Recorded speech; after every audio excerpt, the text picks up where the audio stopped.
Hi guys! Papunta ako ngayon sa Oshima. Kasi isang buwan na lang uwi ako ng Pilipinas. Sobrang miss ko na yung pamilya ko. Ay! Bago man lang tayo umuwi ng Pilipinas, ikutin mo natin yung isla ng Omishima.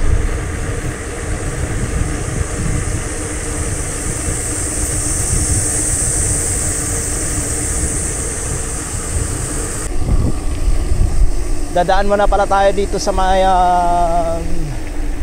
ayan, kita nyo yan, Shimanami Shipyard. Shout out sa mga kababayan natin dyan, yung almost taga Cebu. Ayan, gumagawa din kami ng mga parts ng barko dito, pero sila ang taga-assemble.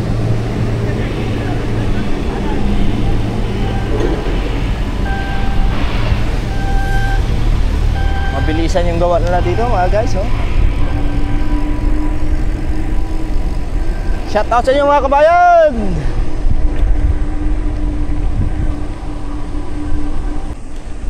Alright, dito na ka sa Omishima Bridge or Ushima. Mali. Ushima no Ashi. Ito yung nagdudugtong sa Oshima Island and Hakata Island. Dun sa pinicturean ko, nakuha natin ng video kanina na may paggawaan ng barko. Yun. So sabi lang yun. Grabing init. Ang init ngayon sa Japan guys.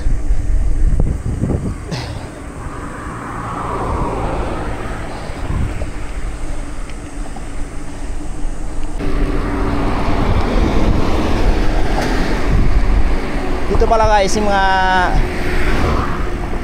nagbibisikleta tapos maghulog ng 50 yen or kano ba ito? 15 Philippine money, 17 pesos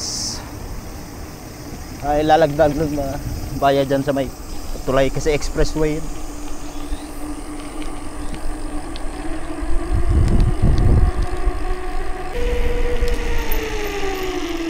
Yun yung Shimanami Shipyard, yung nadaanan natin kanina. So ngayon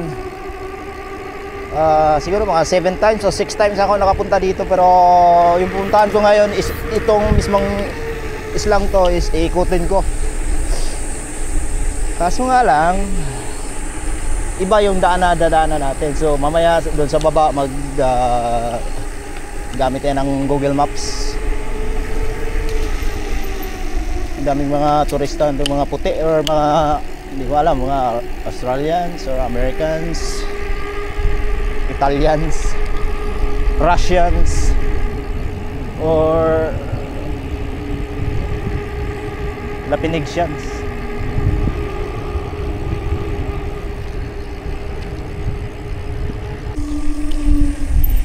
So dito tayo sa may junctions.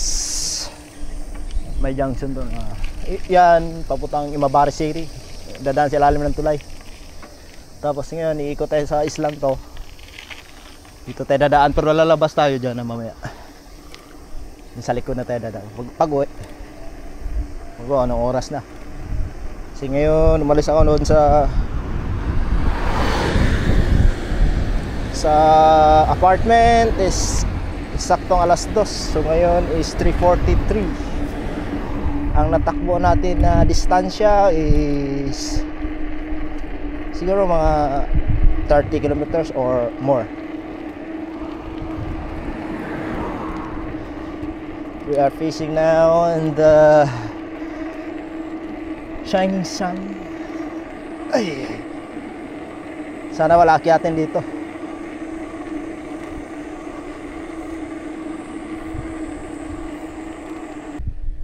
Sana walang akyatin nga eh. Pero grabe yung tinayo yung akyatin, oh. Grabe hanggang dun, oh. Man, Gapang lang tayo paakyat nga guys. gapangers.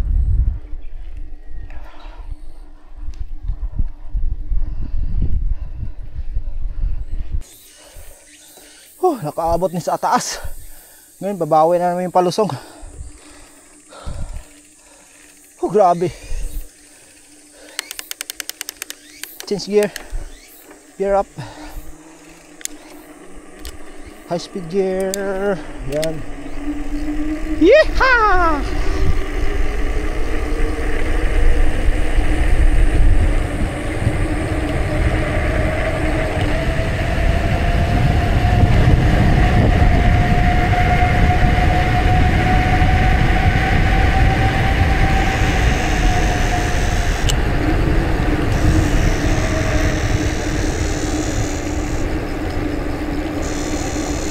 Grabe, grabe kurbada.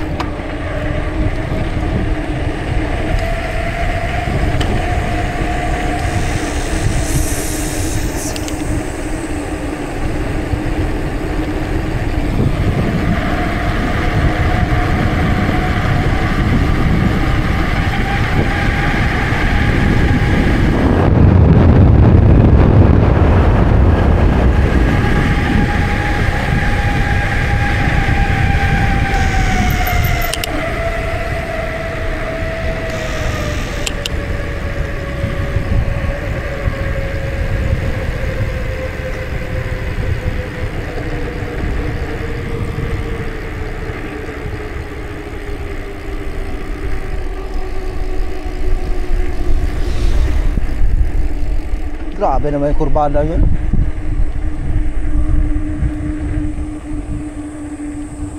Sunod din ako dadaan dyan. Grabe yung tarik palang daan yun. Mas malala pa.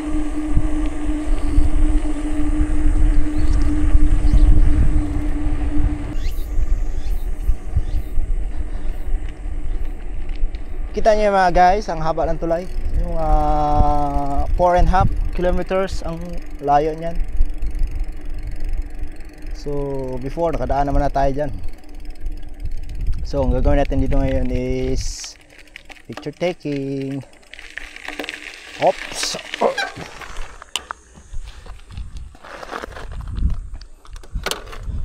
Si Black Panther natin, oh. Black Panther.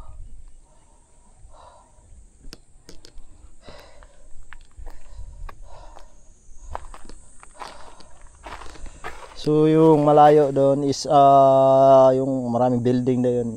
Yun ang Imabari City. Isa sa mga siyudad ng Shikoku, Ehime-ken. So enjoy yung biyahe kasi wala na. Hindi na tayo babalik ng Japan. Masakit man na isipin. Kailangan natin tanggapin. Hindi tayo taga dito. 6 years of hard working.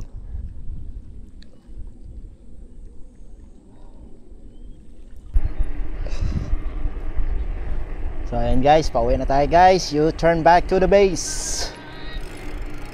Yun, sana paikot. Pero ngayon hindi na kaya. Gabi na. Time check 5:44 in the evening. Straight back towards home base.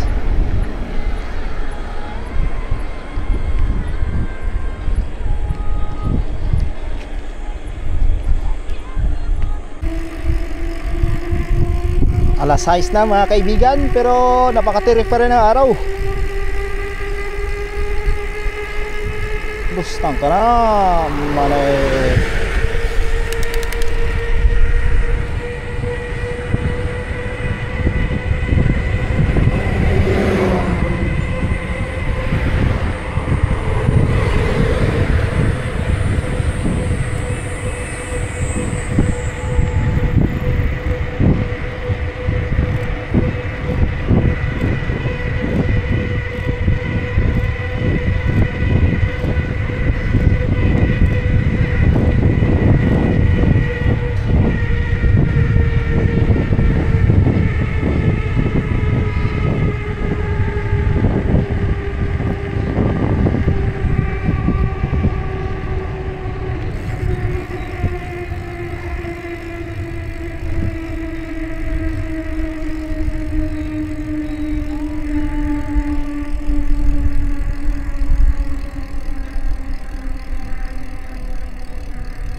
Ayan, nakabalik na tayo. So kanina dyan tayo dumaan. So ngayon dito naman sa likod. So yung tinuturo kanina, yung ayun, yung tulay. Sindoy.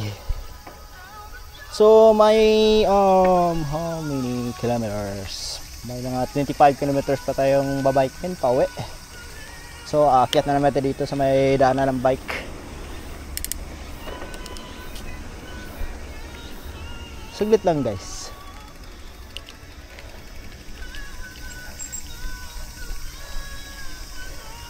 Pakita lang ko sa inyo.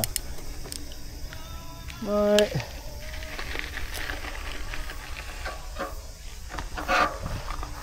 tapon na ng mga kaldero. Tapon na agad yung bike dito. Ayan, no?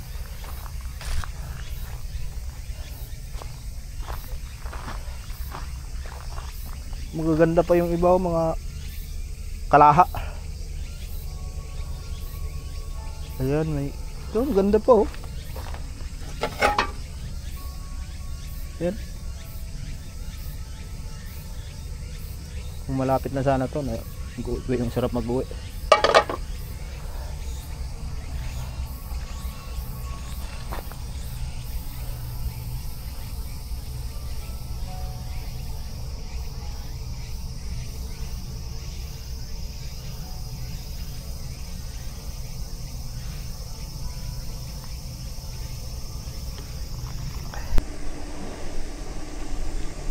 Nag-aaway na naman dito siguro.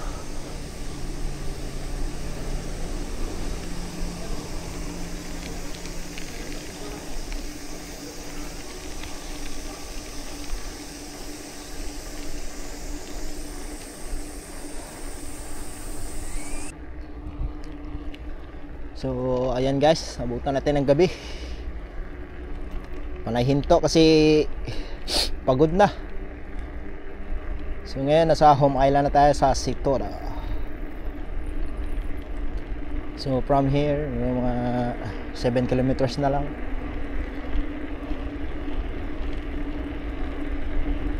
Medyo bilis-bilisan na natin yung takbo.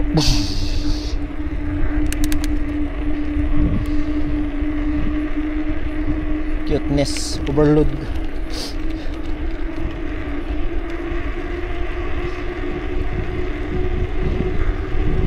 Overloaders.